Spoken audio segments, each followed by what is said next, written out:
স্বাগত আরও একবার সিলেট স্টুডিও থেকে চ্যানেল এ সিলেট নিউজে। গুণীর কদর করল আরেক গুণী সংগঠন। যে সকল সংগঠন সর্বদা মানবিক কাজে নিয়োজিত থাকে সেই সকল সংগঠনকে মূল্যায়ন করেছে শ্রীমঙ্গল হাজী সেলিম ফাউন্ডেশন। ফাউন্ডেশনের উদ্যোগে সামাজিক কর্মকাণ্ডে নিয়োজিত থাকা শ্রীমঙ্গল ও কমলগঞ্জের ৫৪টি সামাজিক সংগঠনকে সম্মাননা স্মারক প্রদান করা হয়। মৌলভীবাজার প্রতিনিধি বিকুল চক্রবর্তীর তথ্য ও ছবিতে বিস্তারিত দেখুন ডেস্ক রিপোর্ট। মানুষ মানুষের জন্য, এই স্লোগানকে সামনে রেখে মৌলভীবাজারের শ্রীমঙ্গলে কাজ করে যাচ্ছে হাজী সেলিম ফাউন্ডেশন। এই কাজের গতি বাড়াতে উদ্বোধন করা হয়েছে ফাউন্ডেশনের প্রধান কার্যালয়। মৌলভীবাজারের শ্রীমঙ্গল সাতগাঁও বাজারে ভার্চুয়ালি হাজী সেলিম ফাউন্ডেশনের প্রধান কার্যালয়ের আনুষ্ঠানিক উদ্বোধন করেন সংগঠনটির চেয়ারম্যান হাজী সেলিম আহমদ। শ্রীমঙ্গল সাতগাঁওয়ের হাজী সেলিম ফাউন্ডেশনের কর্তৃপক্ষ আমাদেরকে বাংলাদেশ মানবাধিকার ফাউন্ডেশনকে সম্মাননা স্মারক প্রদান করে আমরা আত্মমানবতার কাজ করি। ভালো কাজের জন্য তারা সম্মাননা প্রদান করছে এবং আমাদের উপজেলা press club Sreemangal upazila press club থেকে আমি সভাপতি হিসেবে টেস্ট গ্রহণ করছি।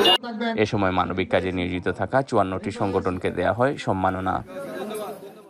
সংস্থাকে সম্মাননা স্মারক প্রদান করায় শ্রীমঙ্গল উপজেলার হাজী সেলিম ফাউন্ডেশনকে ধন্যবাদ ও কৃতজ্ঞতা জ্ঞাপন করি।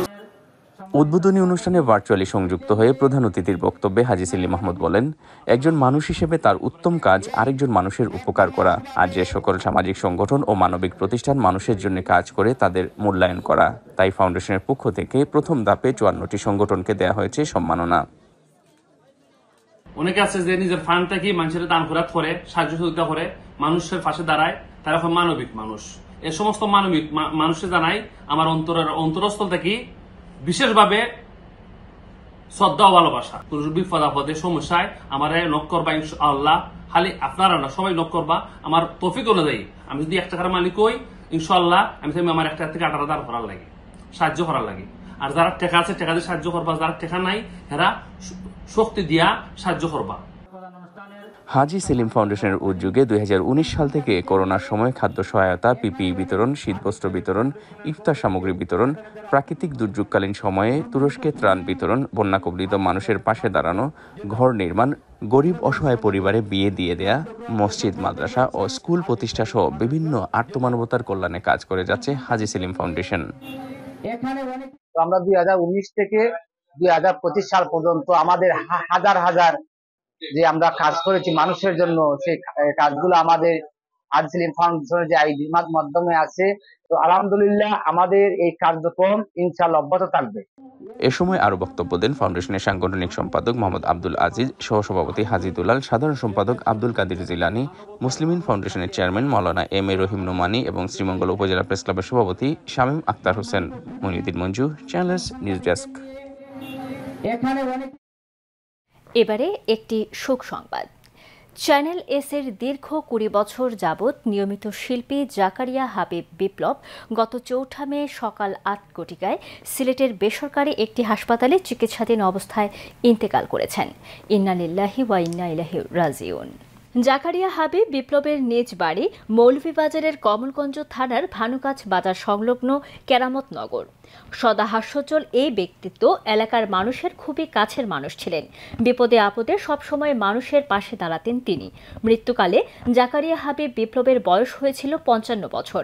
তিনি এক কন্যাসহ দেশে বিদেশে অনেক গুণগ্রাহী রেখে গেছেন। মরহুমের জানাজার নামাজ কেরামতনগর মাদ্রাসা প্রাঙ্গণে অনুষ্ঠিত হয়। জানাজায় সহস্রাধিক মুসল্লিরা উপস্থিত ছিলেন। গুণী এই শিল্পীর মৃত্যুতে চ্যানেল এস পরিবার শোক প্রকাশ করেছে। আপনারা সবাই তার জন্য দোয়া করবেন।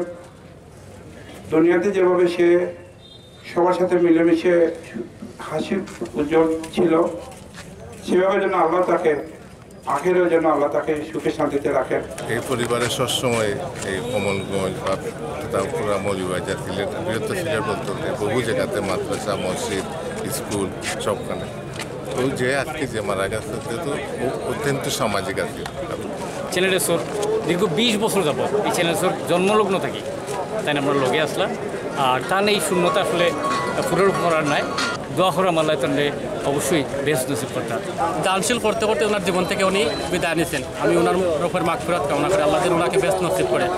বর্ণাঢ্য আয়োজনের মধ্য দিয়ে সিলেটের প্রথম বেসরকারি medical college Jalalabad Ragib Rabeya medical কলেজের প্রাক্তন ছাত্রছাত্রীদের ঈদ পুনর্মিলনী 2025 অনুষ্ঠিত হয়েছে। এতে প্রধান অতিথি হিসেবে উপস্থিত ছিলেন জালালাবাদ রাগিব রাবেয়া মেডিকেল কলেজ ও হাসপাতালের প্রতিষ্ঠাতা ও চেয়ারম্যান, শিক্ষা, চিকিৎসা সহ সমাজসেবামূলক অসংখ্য প্রতিষ্ঠানের প্রতিষ্ঠাতা দানবীর ডক্টর রাকিব আলী। কলেজের লেকচারার গ্যালারিতে আয়োজিত জালালাবাদ রাকিব রাবেয়া মেডিকেল কলেজের অধ্যক্ষ অধ্যাপক মোহাম্মদ আবেদ হোসেনের সভাপতিত্বে অনুষ্ঠানে বিশেষ অতিথি হিসেবে উপস্থিত ছিলেন জালালাবাদ রাকিব রাবেয়া মেডিকেল কলেজের উপাধ্যক্ষ অধ্যাপক ডক্টর AKM দাউদ, হাসপাতালের পরিচালক অধ্যাপক ডাক্তার মোহাম্মদ তারেক আজাদ এবং কলেজের গভর্নিং বোর্ডের সদস্য আব্দুল হাই ও মিসেস সাদিকা জান্নাত চৌধুরী। অনুষ্ঠানে প্রধান অতিথির বক্তব্যে ডক্টর রাকিব আলী বলেন, শিক্ষার্থীরা এই কলেজের প্রাণ। প্রাক্তন ছাত্রছাত্রীদের পদচারণায় একদিন এই কলেজ ছিল মুখরিত। এই কলেজ থেকে শিক্ষা গ্রহণ করে তারা আজ দেশে বিদেশে সুনামের সাথে মহান চিকিৎসা পেশায় নিয়োজিত হয়ে আর্তমানবতার সেবা করছেন। সিলেট সিটি কর্পোরেশনের 25 নম্বর ওয়ার্ডের সাবেক কাউন্সিলর আশিক আহমদকে গ্রেফতার করা হয়েছে। তাকে নগরীর বিমানবন্দর এলাকা থেকে গ্রেফতার করে মহানগরের কোতোয়ালি মডেল থানার পুলিশ। পুলিশ জানায়, আশিক আহমদ দক্ষিণ সুরমার মোমিনখলা এলাকার বাসিন্দা। গত বছরের জুলাই ও আগস্ট মাসে বৈষম্য বিরোধী ছাত্র জনতার আন্দোলন চলাকালে তার বিরুদ্ধে নাশকতা ও হামলার অভিযোগে কোতোয়ালি থানায় 2টি মামলা হয়। এছাড়াও বেশ আগে দক্ষিণ সুরমা থানায় তার বিরুদ্ধে আরও একটি মামলা ছিল।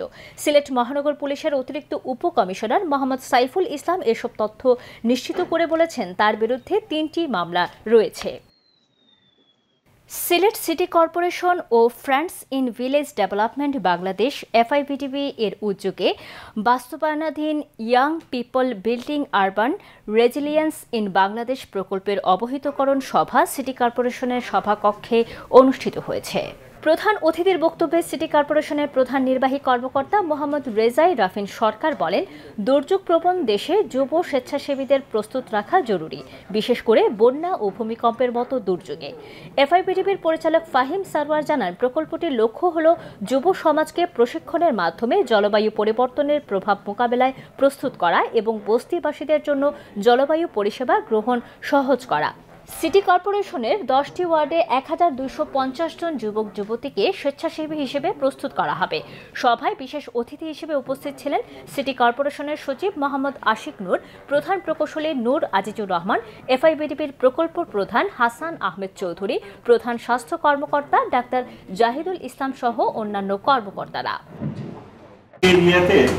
আপনার শুধু দুর্যোগকালীন সময় নয়, যে কোনো কাজের জন্য এখানকার যুব সমাজকে সম্পৃক্ত করা একটি অত্যন্ত গুরুত্বপূর্ণ একটি বিষয় এবং এই যুব সমাজকে যত বেশি সম্পৃক্ত করা যাবে নগর ব্যবস্থাপনা তত আমাদের জন্য সহজ হবে। চ্যানেলে সিলেট নিউজ আজ এ পর্যন্ত। সিলেট বিভাগের প্রত্যন্ত অঞ্চলের খবর জানতে চোখ রাখুন চ্যানেল এস এর পর্দায়। এতক্ষণ আমাদের সঙ্গে থাকার জন্য ধন্যবাদ। আল্লাহ হাফেজ।